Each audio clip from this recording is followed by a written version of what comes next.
السلام علیکم ورحمۃ اللہ وبرکاتہ۔ بسم اللہ الرحمن الرحیم۔ وعن عائشة انها قالت ورأساه فقال رسول الله صلی اللہ علیہ وسلم ذاک لو کان وانا حی فاستغفر لك وادعو لك۔ یہ باب وفات النبی صلی اللہ تعالی علیہ وسلم کی تیسری فصل ہے اور صفحہ نمبر 549 کی پہلی حدیث ہے۔ ام المومنین حضرت عائشہ صدیقہ رضی اللہ تعالی عنہا سے روایت ہے، انہوں نے فرمایا، انہوں نے کہا وَرَأَسَاهُ، یہ واو اور آخر میں جو ہا کا اضافہ ہے یہ سر کی تکلیف کی شدت کی وجہ سے اظہار درد کے لیے ہے، یعنی یہاں واو سے بلانا مقصود نہیں ہے بلکہ تفجع مقصود ہے، اظہار درد مقصود ہے۔ تو انہوں نے کہا وَرَأَسَاهُ، ہائے سر کا درد، ہائے سر کی تکلیف۔ فقال رسول اللہ صلی اللہ علیہ وسلم، یہ سن کر کے اللہ کے رسول صلی اللہ علیہ وسلم نے ارشاد فرمایا، ذاک لو کان وانا حی، ذاک ذا اشارے کے لیے اور کاف یہ خطاب کے لیے،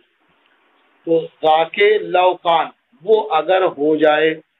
تو ذا سے اشارہ کدھر ہے؟ یعنی موت کی طرف، یعنی سر میں تکلیف ہے، شدید درد ہے، تو اگر اس کی وجہ سے موت واقع ہو جائے، وانا حی، اس حال میں کہ میں زندہ ہوں، یعنی میں ابھی زندہ ہوں اور تمہاری موت آ جائے، فاستغفر لک، تو میں تیرے لیے استغفار کروں گا، وادعو لک، اور تیرے لیے دعا کروں گا۔ فقالت عائشہ، تو ام المومنین حضرت عائشہ رضی اللہ تعالی عنہا نے فرمایا، وَسَقْلَيَاهُ، یا وَسُقْلَيَاهُ، یعنی سا پر زبر بھی پڑھ سکتے ہیں اور سا پر پیش بھی پڑھ سکتے ہیں۔ اس کا معنی ہوتا ہے موت، ہلاکت، یا کسی پیاری چیز کا کھو جانا، یا بچے کا مر جانا، یہ سب اس کا حقیقی معنی ہے، لیکن یہ کلام عرب میں ان کی زبانوں پر درد اور مصیبت کے وقت یوں ہی جاری ہوتا تھا اور اس کا حقیقی معنی مراد نہیں ہوتا تھا۔ جو انہوں نے فرمایا وَسَقْلَيَاهُ، تب اس کا ترجمہ کر سکتے ہیں ہائے مصیبت، ہائے ہلاکت، یعنی ابھی تو سر درد کی بات تھی ہی، اب حضور نبی کریم صلی اللہ تعالی علیہ وسلم اس طرح ارشاد فرما رہے ہیں کہ اگر تم مر جاؤ اور میں زندہ ہوں تو میں تمہارے لیے استغفار کروں گا اور دعا کروں گا۔ تو اس سے تو یہ لگتا ہے کہ حضور میری موت چاہتے ہیں، اور میں مر جاؤں تو انہیں کوئی فکر نہیں ہوگی بلکہ خوشی ہوگی، جس کا اظہار کرتے ہوئے انہوں نے فرمایا، واللہ انی لأظنک تحب موتی، بخدا یقیناً میں آپ کے بارے میں خیال کرتی ہوں کہ آپ میری موت چاہتے ہیں، یعنی آپ کے ان کلمات سے ایسا لگتا ہے کہ آپ چاہتے ہیں کہ میں مر جاؤں۔ فَلَوْ كَانَ ذَلِكَ، تو اگر وہ ہو گیا، یعنی میری موت واقع ہو گئی اور میں مر گئی، لَظَلِلْتَ آخِرَ يَوْمِكَ مُعْرِسًا بِبَعْضِ أَزْوَاجِكَ، تو ضرور آپ اپنے دن کے آخر حصے میں اپنی بعض ازواج کے ساتھ جمع ہوں گے، یعنی آپ کو میرے دنیا سے رخصت ہونے کا کوئی غم نہیں ہوگا، آپ اسی دن اپنی کسی دوسری زوجہ مطہرہ کے پاس آرام فرما ہوں گے، اس کے ساتھ جمع ہوں گے۔ فقال النبی صلی اللہ علیہ وسلم، تو نبی کریم صلی اللہ تعالی علیہ وسلم نے ارشاد فرمایا، بل انا ورثہ، نبی کریم صلی اللہ تعالی علیہ وسلم نے فرمایا بل یہ اضراب کے لیے، یعنی عائشہ اپنے سر درد کا بیان چھوڑو، اپنی تکلیف کا ذکر چھوڑو، انا و راسا، ہائے میرا سر کا درد، یعنی میرے سر میں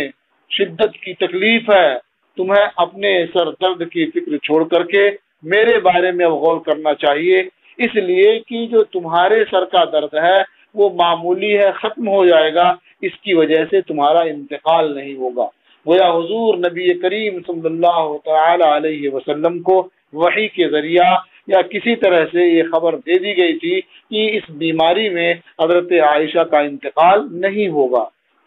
تو آپ کے سر میں درد اٹھا تو آپ نے فرمایا کہ اپنے سر کا درد، اپنے سر کے درد کا مسئلہ چھوڑو، اپنی تکلیف کا ذکر چھوڑو، بلکہ میرے سر درد کے بارے میں سوچو۔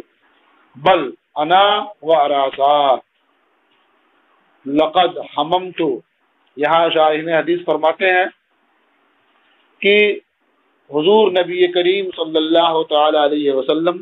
اور ام المومنین حضرت عائشہ صدیقہ رضی اللہ تعالی عنہا کے تکلیف کا اتفاق یہ ان کے کمال محبت کی دلیل ہے،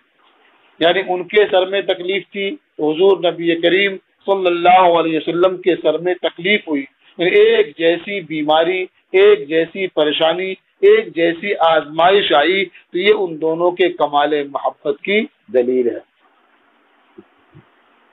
لقد حممت او اردت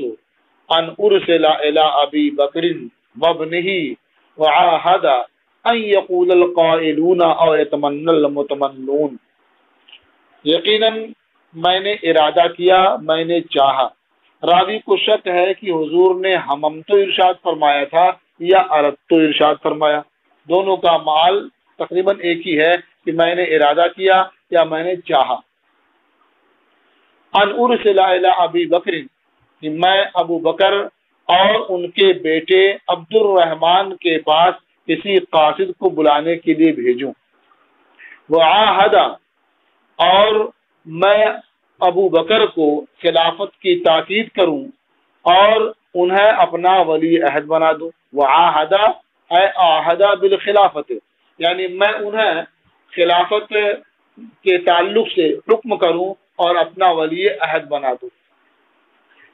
یہ کیوں ایسا کروں، کیوں میں نے ارادہ کیا؟ ان یقول القائلون،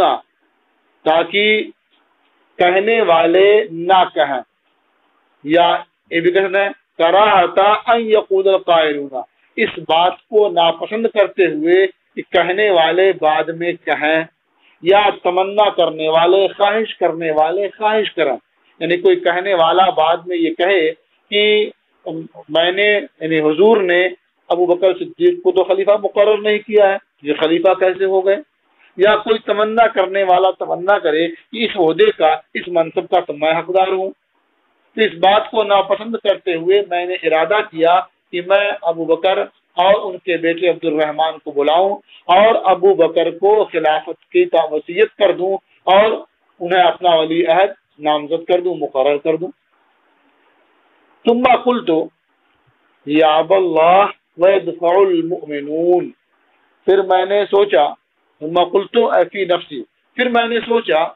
کہ اللہ تعالی انکار کر دے گا اور مومنین دفع کر دیں گے، ہٹا دیں گے۔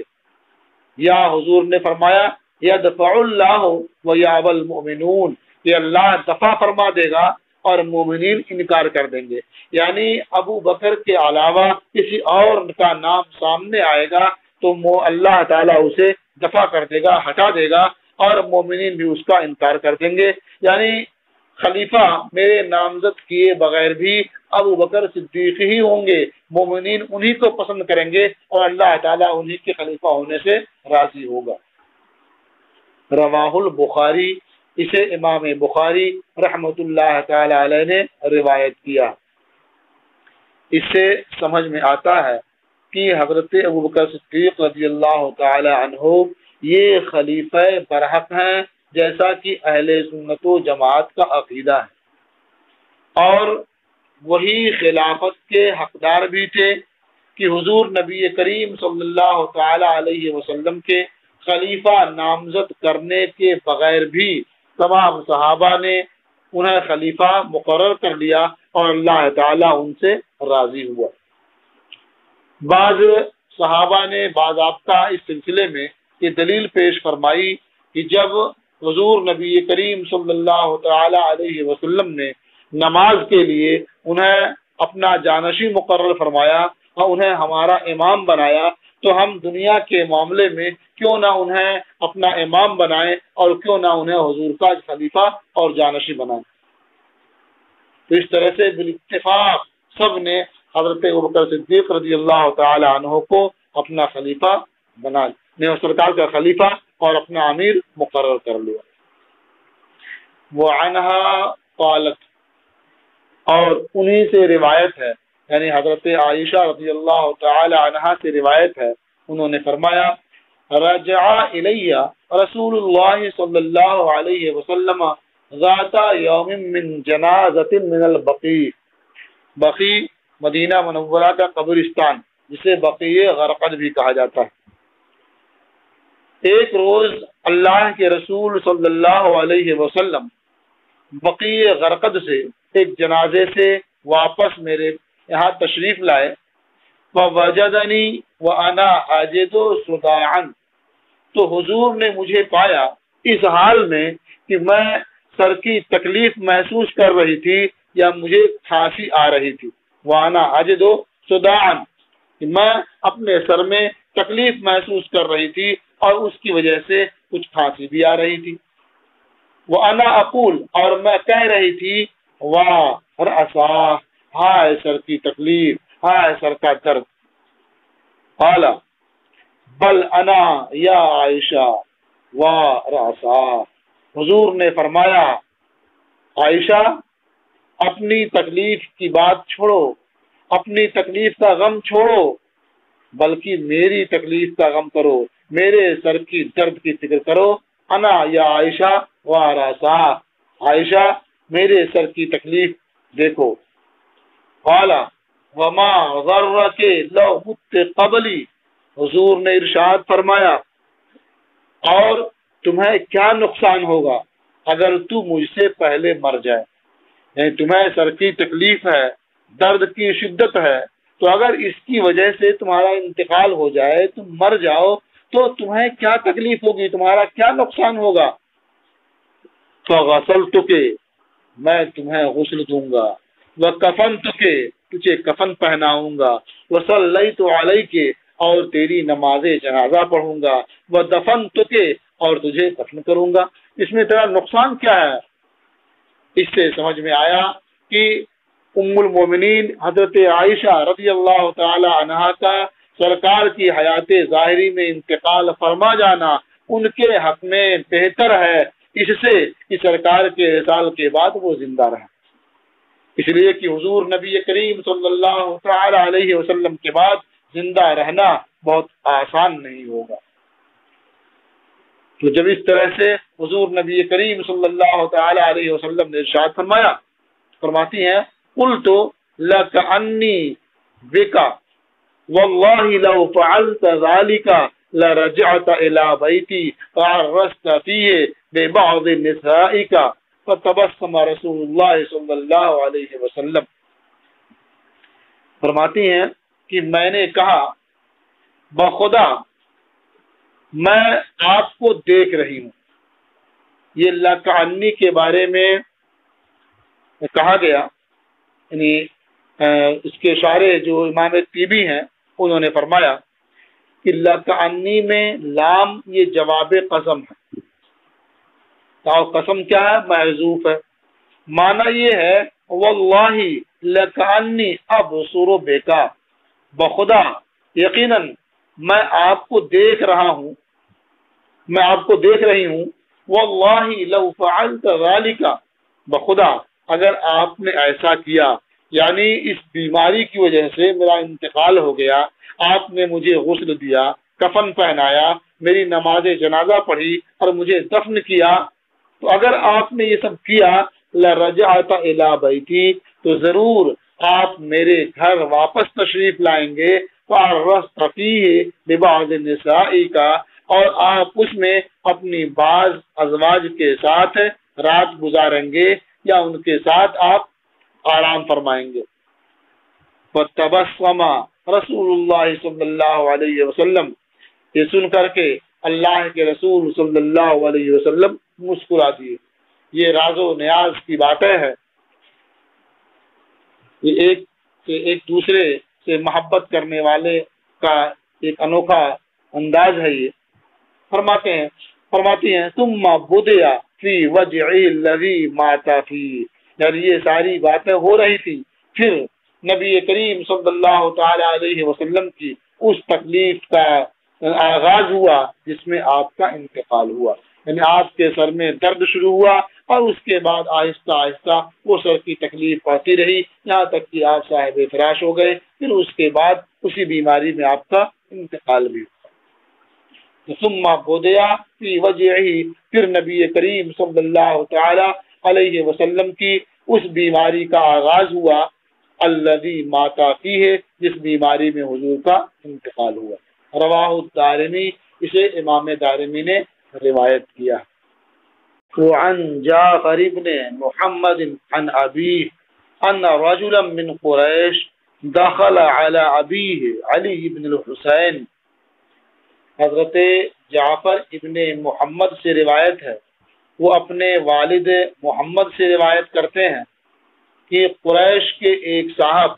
ان کے والد علی ابن حسین ابن علی ابن ابو طالب کے پاس آئے، فقال الا احدثک عن رسول اللہ صلی اللہ علیہ وسلم، کیا میں آپ سے اللہ کے رسول صلی اللہ علیہ وسلم کی حدیث نہ بیان کروں؟ قال بلا، انہوں نے یعنی علی ابن حسین نے فرمایا بلا کیوں نہیں، حدثنا عن ابی القاسم صلی اللہ علیہ وسلم، آپ ہم سے ابو القاسم صلی اللہ علیہ وسلم کی حدیث بیان فرمائیں۔ قال، آن قریش کے آنے والے شخص نے کہا لما مرض رسول اللہ صلی اللہ علیہ وسلم، جب اللہ کے رسول صلی اللہ علیہ وسلم بیمار ہوئے، اتاہو جبرائیل، جبریل امین ان کی خدمت میں حاضر ہوئے، ان کے پاس آئے، فقالا یا محمد ان اللہ ارسلنی الیک تکریما لکا و تشریفا لکا خاصتا لکا،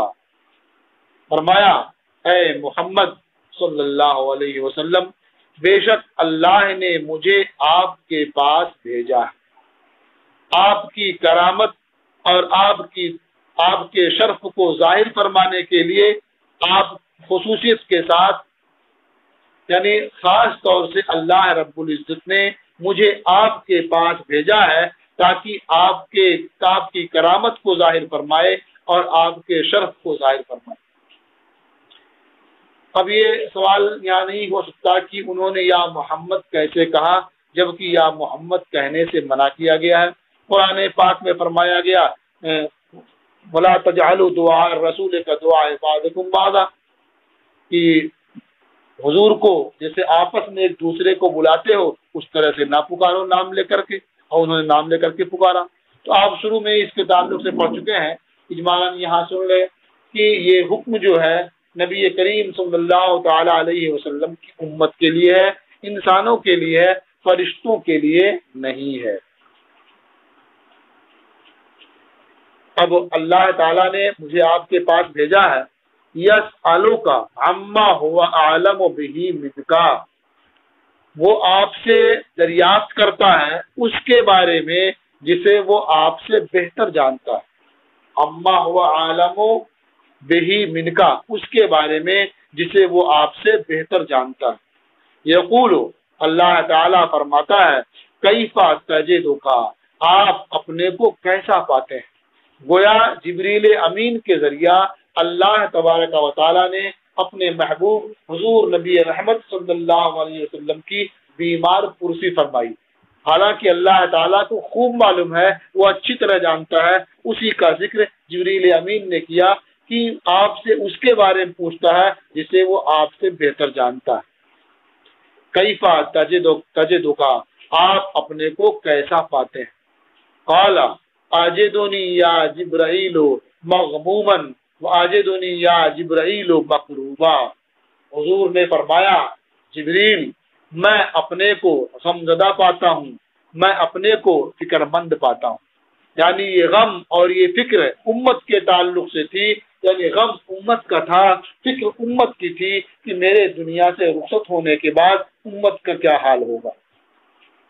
اس حدیث پاک کے اس حصے سے یہ بھی معلوم ہوا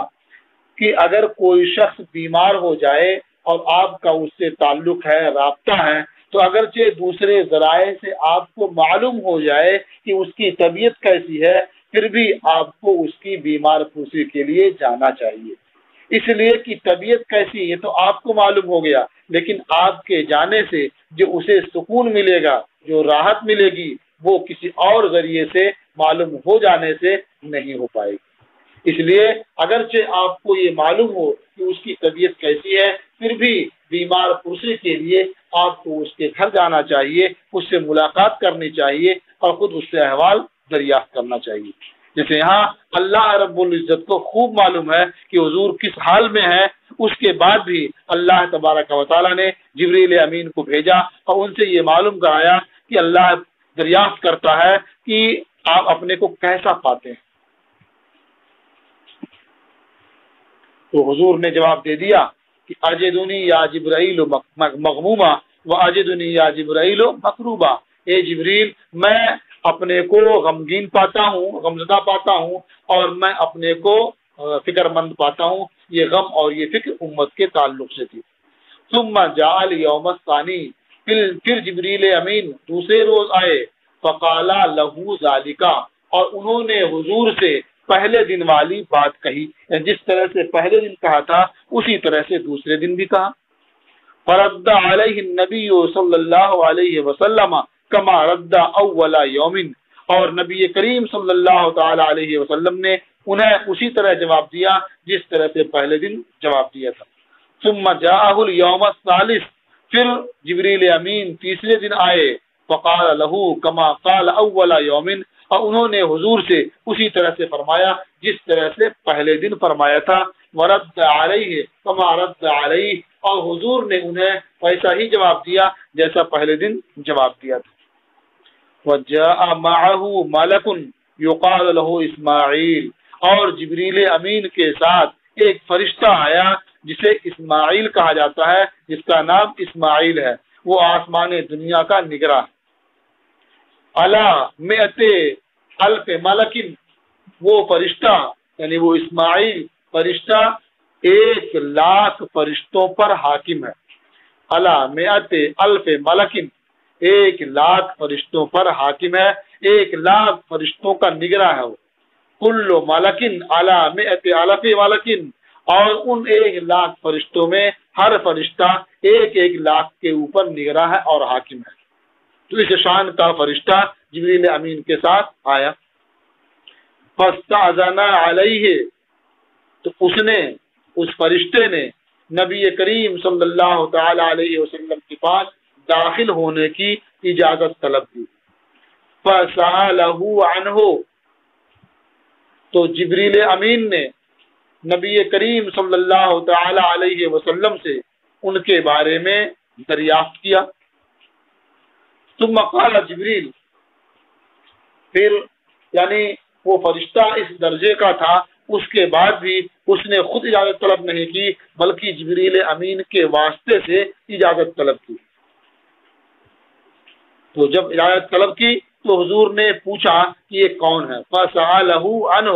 تو حضور نے جبریل امین سے اس فرشتے کے بارے میں پوچھا یہ کون ہے، انہوں نے بتا دیا کہ ان کا نام اسماعیل ہے اور یہ 1,00,000 فرشتوں کی نگراں ہے، اور ان کے تحت جو 1,00,000 ہیں ان میں ہر ایک 1,00,000 پر نگراں اور حاکم ہے۔ ثم قال جبرائیل، پھر جبریل امین نے فرمایا ھذا ملک الموت، یعنی ابھی یہ ساری باتیں ہو ہی رہی تھی کہ اسی درمیان ملک الموت تشریف لائے، تو جبریل امین نے فرمایا یہ ملک الموت ہے۔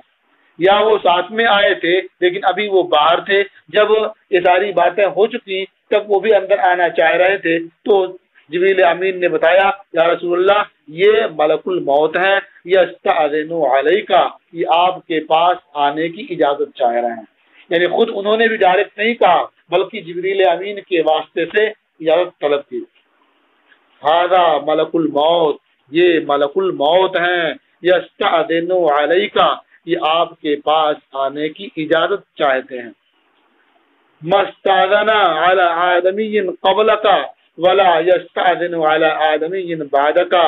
انہوں نے آپ سے پہلے کسی آدمی سے اجازت طلب نہیں کی، یعنی کسی آدمی کے پاس جانے اور اس کی روح قبض کرنے کے لیے اجازت نہیں مانگی، ولا یستأذن علی آدمی بعدک، اور نہ ہی آپ کے بعد کسی آدمی سے اجازت مانگیں گے۔ یہ تو آپ کی خصوصیت ہے کہ یہ آنے سے پہلے اجازت مانگ رہے ہیں۔ فقال اذن لہ، حضور نے فرمایا انہیں اجازت دے دو، آ جائیں اندر۔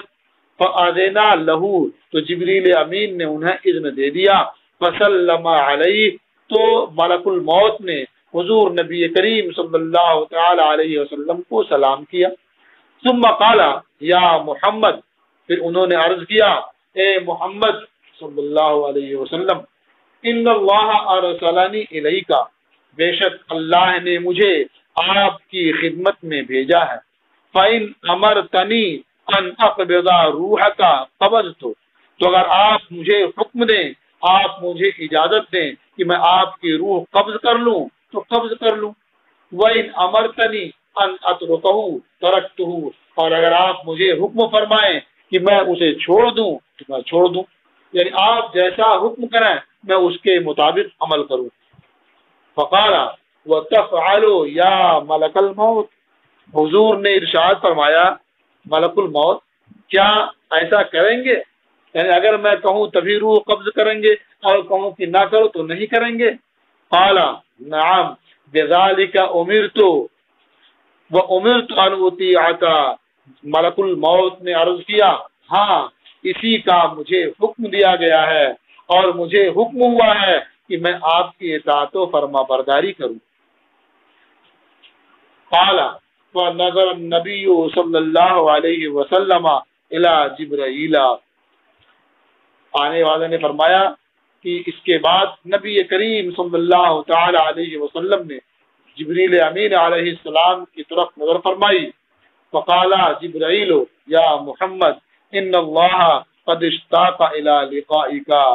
جبریل امین نے فرمایا اے محمد بے شک اللہ آپ سے ملاقات کا مشتاق ہے۔ فقال النبی صلی اللہ علیہ وسلم لملک الموت، تو نبی کریم صلی اللہ تعالی علیہ وسلم نے ملک الموت سے فرمایا امض لما امرت بہ، یعنی اسے کرو جس کا تمہیں حکم دیا گیا ہے، یعنی میری روح قبض کرنے کا حکم دیا گیا ہے، تم میری روح قبض کر لو، میں اجازت دیتا ہوں، میں کہتا ہوں۔ فقبض روحہ،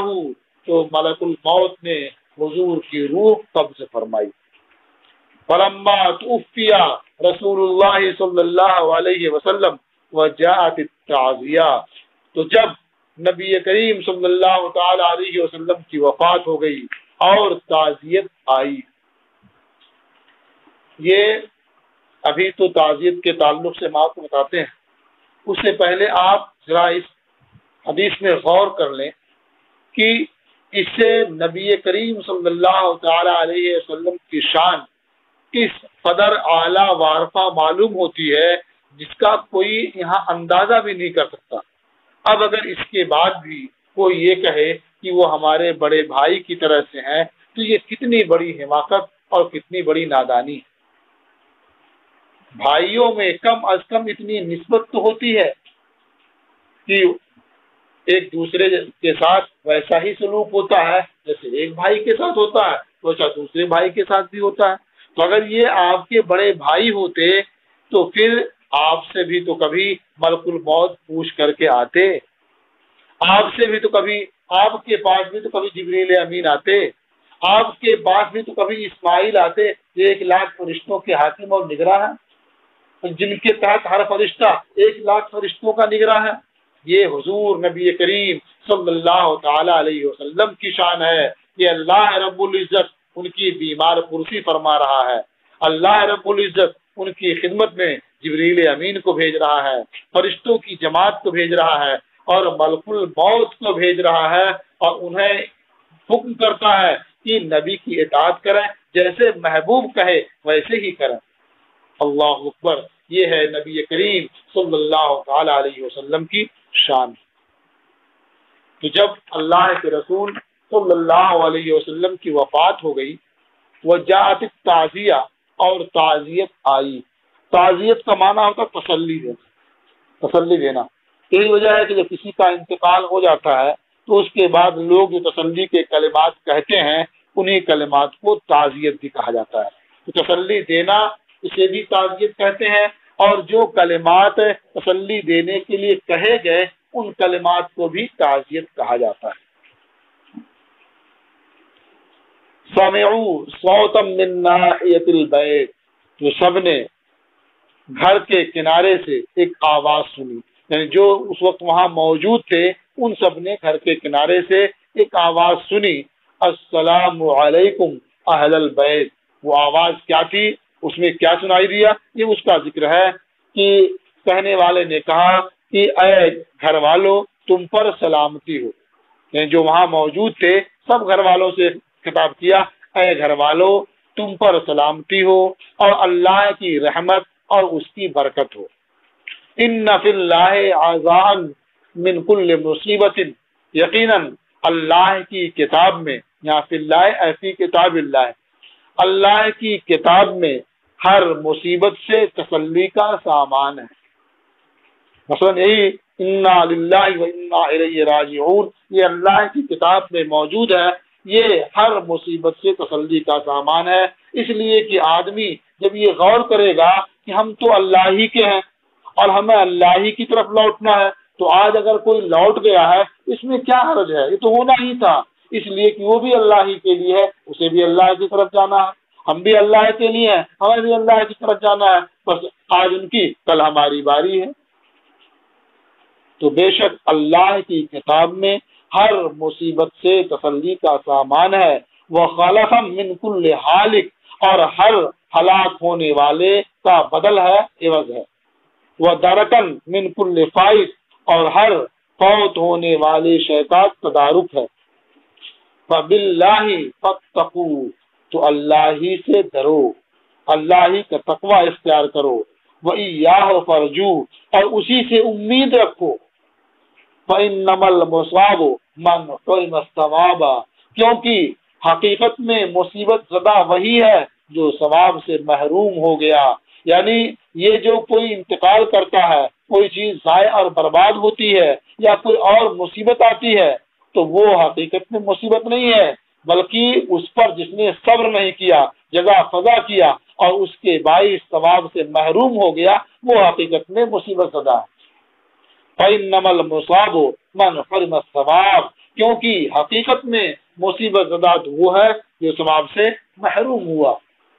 فَقَالَ عَلِيٌّ أَتَدْرُونَ مَنْ هَذَا، تو اس وہاں جو گھر میں موجود تھے ان میں حضرت علی ابن ابو طالب بھی تھے، انہوں نے فرمایا أَتَدْرُونَ مَنْ هَذَا، کیا تم جانتے ہو یہ کہنے والا کون ہے، یہ کلمات تعزیت پیش کرنے والا کون ہے؟ هو الخضر علیہ السلام، وہ خضر علیہ السلام۔